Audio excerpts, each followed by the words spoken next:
ఓం నమో శ్రీ లక్ష్మీ వెంకటేశ్వరాయ. శ్రీ మహాగణాధిపతయే నమః. కరారవిందేన పదారవిందం ముఖారవిందే వినివేశయంతం వటస్య పత్రస్య పుటేశయానం బాలం ముకుందం మనసా స్మరామి. మనకి ఆగస్టు నెల కృష్ణాష్టమి, మరి రాబోయే శ్రావణ మాసం కదండి. చేత ఆ కృష్ణుడు మమ్మల్ని రక్షించుగాక. ఈ ఆగస్టు నెలలో మన రాశులకి ఏ విధమైనటువంటి ఫలితాలు చెప్పబడ్డాయి?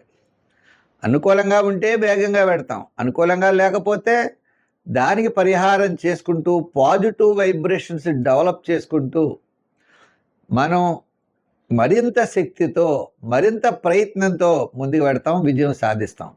అంటే జ్యోతిష్యం ఎప్పుడు కూడా మనకి విజయం సాధించడానికి ఒక మార్గదర్శికగా ఉంటుంది. నువ్వు ఇలా పెడితే నీకు మంచి జరుగుతుంది, ఇలా వెళ్ళొద్దు అని నిషేధిస్తూ ఉంటుంది. మరి జ్యోతిష్యం అనే పదానికే కాంతి అనే అర్థం. లైటింగ్ మనల్ని నడిపిస్తుందా? మనమే నడవాలి. ఆ విధంగా మనకి ఆగస్టు నెలలో గ్రహాల యొక్క సంపుటి చాలా అనుకూలంగా ఉన్నది. తద్వారా మన రాశుల ఫలితాలు మనం తెలుసుకుంటూ దానికి సంబంధించినటువంటి సులభమైన పరిహారాలను ఆచరిస్తూ మనోధైర్యంతో, మానసికమైన ధైర్యంతో, ఆత్మస్థైర్యంతో ముందుకు నడుద్దాం. మన రాశి గురించి తప్పకుండా తెలుసుకుందాం. కుంభరాశి. ఆగస్టు నెలలో కుంభరాశి వారికి మంచి ప్రోత్సాహకరంగా ఉంటుంది. ఆత్మస్థైర్యం పెరుగుతుంది. ప్రతి పని కూడా నేను చేయగలననే ధైర్యం ఉంటుంది. మానసికమైన ప్రశాంత వాతావరణం ఉంటుంది. అన్నీ ఉంటాయి. పాపం కావలసిన డబ్బు కష్టం, శ్రమ ఎక్కువ, ఈ రెండు ఉంటాయి. రూపాయికి రూపాయిన్నర ఖర్చు, ఊహించిన ఖర్చులు వస్తూ ఉంటాయి. సంతానపరమైన ఖర్చులు, ఏదో ఖర్చులు 10 రూపాయలు ఉంటే 30 రూపాయలు ఖర్చు కనపడుతూ ఉంటుంది. అక్కడ శ్రమ 1కి 3 సార్లు చేస్తే కానీ శ్రమ ఉండదు. ఎంతో అసంతృప్తి, చికాకు, శ్రమ ఇవన్నీ ఉంటాయి. అంచేత మంచి ఆలోచనలతో ముందుకు వెళ్ళాలి. శ్రమ తక్కువగా ఉంటుంది. ఆలోచనలతో పెడితే శ్రమ తగ్గుతుంది, ఆలోచన లేకపోతే శ్రమ ఎక్కువ అవుతుంది.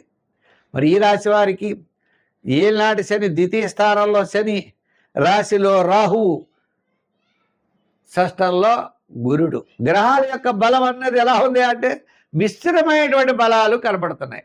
అటువంటిప్పుడు విద్యార్థులు ఉన్నారనుకోండి, చాలా బాగా చదవాలి, భవిష్యత్తులో మంచి ర్యాంక్ వస్తుంది. రాజకీయ నాయకులు ఎక్కువ కష్టపడాలి. వృత్తుల వారు ఆయా వృత్తులు చేసేటప్పుడు రూపాయికి 10 రూపాయే వస్తుంది అని అనుకుని మీ యొక్క ప్రయత్నంతో ముందుకు వెళ్ళండి. వ్యాపార పరంగా కూడా అంతే. కొత్త వ్యాపారాలు చేయొద్దు, కొత్త పార్ట్నర్షిప్ చేయొద్దు, బిజినెస్ డెవలప్మెంట్ చేయడానికి తెలియని విషయాలకి మీరు వెళ్ళకండి. తెలిసేవి మాత్రం చేయొచ్చు, తెలియని వాటికి మనం మాత్రం చురుగ్గా వెళ్ళకూడదు. ఎవరో వచ్చి మీకు హెల్ప్ చేస్తాను, లేకపోతే అది చేస్తాను, ఇచ్చేస్తాను అంటాడు. మనం వెళ్ళి గమ్మును పెట్టుబడి పెట్టామనుకోండి, మనం డబ్బులు పోతాయి. ఉద్యోగాలు ఇప్పిస్తామంటాడు ఒకడు, అవి నమ్మొద్దు. ఇలా మనల్ని ప్రలోభ పెట్టేవారు ఎక్కువ ఉంటారనే విషయాన్ని గుర్తించండి. ఆ ప్రలోభకు లోన్ అవ్వకండి.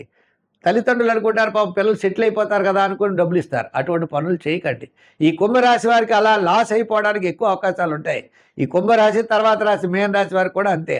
అంచేత ఇలా మనం ఏదో వస్తుందని ఏమి ఆలోచన చేయకండి. తప్పనిసరిగా మీకు అనుకూలమైన ఫలితాలు తొందరలో రాబోతున్నాయి. దానికోసం నిరీక్షించండి. ఈ ఆగస్టు నెల మొట్టమొదటి 15 రోజులు చాలా బాగుంటుంది, తర్వాత 15 రోజులు సామాన్యంగా ఉంటుంది. సంఖ్యల్లో ఎక్కువగా మీరు 5 ఆర్లు వాడండి. రంగుల్లో గ్రీన్ కూడా వాడుతూ ఉండండి. గ్రీన్, తెలుపు కూడా ఎక్కువగా వాడండి. ఆరాధనలో నవగ్రహ ఆరాధన చేయండి. శని భగవానుడికి ప్రదర్శనలు చేయండి. శనికి తైలాభిషేకాలు చేయండి. శని స్తోత్రం చేయండి. కాకులకి, చీమలకి పంచదార ఆహారం పెట్టండి. కాకులకి తినే అట్టుముక్కలాంటివి ఏమైనా పెట్టచ్చు, తప్పులేదు. అలాగనే మీరు శనివారం నాడు శనికి తైలాభిషేకం చేయండి. శివాలయాల్లో దీపం పెట్టడానికి నూనె ఇవ్వండి. మంచి ఫలితాలు ఉంటాయి.